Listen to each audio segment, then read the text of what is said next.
Bueno, son las... bueno, de ese reloj mejor no me fío.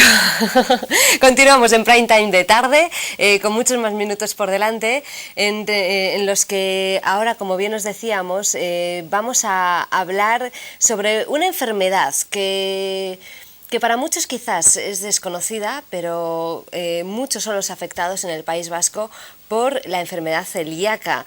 ¿Se imaginan ustedes eso de ir a un restaurante y tener que tener, valga la redundancia, pegas a la hora de escoger un menú o no poder comer fuera por miedo a coger y comer algo que mejor no te lo comes por la enfermedad que tienes? Bueno, pues para hablar de todo esto tenemos por aquí a Verónica de la Asociación de Celíacos de Euskadi. Hola, buenas tardes.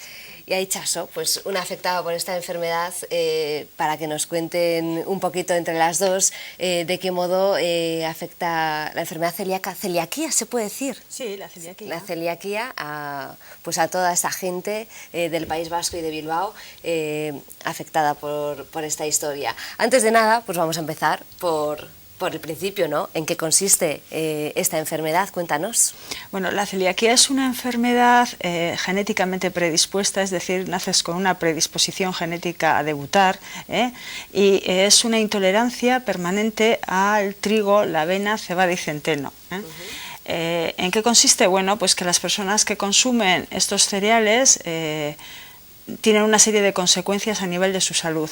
La primera es una multiplicación de anticuerpos que generan una lesión intestinal, hay una atrofia vellositaria en el intestino delgado, y eso a nivel patológico hace que cuando consumen nutrientes no sean capaces de absorberlos y no sean capaces de ser nutridos. A lo largo del tiempo esas consecuencias pueden ser muy severas en las personas, porque en niños empiezan a manifestar una ralentización en el crecimiento, una distensión abdominal, todas las consecuencias que puede tener una persona que no se alimenta bien, es decir, que consume por boca alimentos pero que no llegan a sus células, no está bien alimentado. Eso en un primer nivel, pero si se alarga en el tiempo esta situación, tiene unas consecuencias mucho más serias, ¿no? Es una enfermedad autoinmune y, como todas las enfermedades autoinmunes, no son muy conocidas y traen consecuencias desde cánceres digestivos, en este caso, hasta diabetes mellitus autoinmune también, problemas de tiroiditis, etcétera, muchas consecuencias muy serias. Vamos, que no estábamos hablando de ninguna nimiedad, vamos, que habrá mucha gente que le quita importancia, incluso seguro que te ha pasado a ti en restaurantes, que dicen, si por esto, ¿qué va a pasar? ¿Tú cómo te enteraste que sufrías esta enfermedad, Itxaso? Bueno, yo me enteré porque se la diagnosticaron a mi madre hace 8 años, y bueno, mi madre no estaba muy bien, y entonces, bueno, mira, después de mucho tiempo de estar con varios médicos, diferentes especialidades, le hicieron estuvo con un médico que dijo que hasta no dar con lo que tenía no iba a parar, y bueno, pues al final le diagnosticaron que era celíaca. Y le recomendaron que se hicieran los hijos un análisis, y yo di positivo. Vaya. Aunque aparentemente no tenía los síntomas. Hombre, sí tenía síntomas, pero bueno, te acostumbras a ciertas cosas. No era con los síntomas claros. O sea, se puede ser asintomático o sintomático, y yo no tenía los síntomas tan claros de la enfermedad celíaca. Bueno, y será sintomática, supongo, Verónica, que tendrá sus consecuencias posteriores, claro.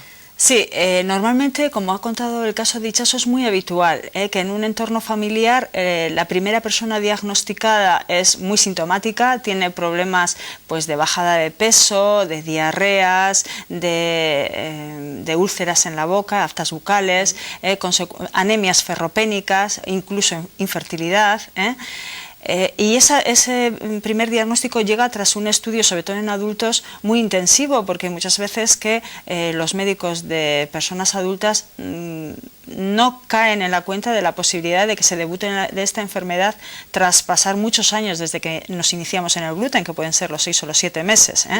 Sí que es verdad que el 80% de los diagnósticos se dan entre los 2 y los 5 años, pero hay un 20% de diagnósticos que se dan en las personas adultas. esas personas con muchos síntomas y que están arrastrando sintomatología muy diversa son más difíciles de diagnosticar.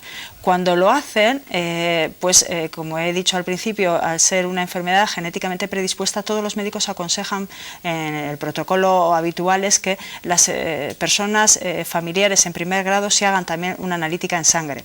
En el caso de Itxaso, también ella dio positivo. Es muy habitual que en esos análisis por protocolo de los entornos de los primeros diagnosticados aparezcan segundos diagnosticados que son asintomáticos. En unos casos verdaderamente son asintomáticos, es decir, no tienen ningún síntoma, y en otros casos son síntomas muy sutiles, no son muy evidentes, que no te dan importancia. Hay personas que dicen, bueno, yo siempre he sido delicada del estómago, claro, o yo tenía aftas bucales, pero no le he dado mayor importancia, o siempre he tenido anemia, o no conseguía quedarme en estado. Síntomas que evidentemente no todos los que tengan esos síntomas son celíacos, pero algunos de los que tienen esos síntomas sí. Entonces, hay personas que sí que son totalmente asintomáticos, pero otros tienen síntomas no muy agudos y pasan desapercibidos. Y en el caso de Itxaso, pues un poco clásico, ¿no? Su madre con unos síntomas muy trágicos, muy evidentes, y que no se daba con ello porque los médicos de adultos no caían en la cuenta de que podía ser una celíaca que había debutado tarde.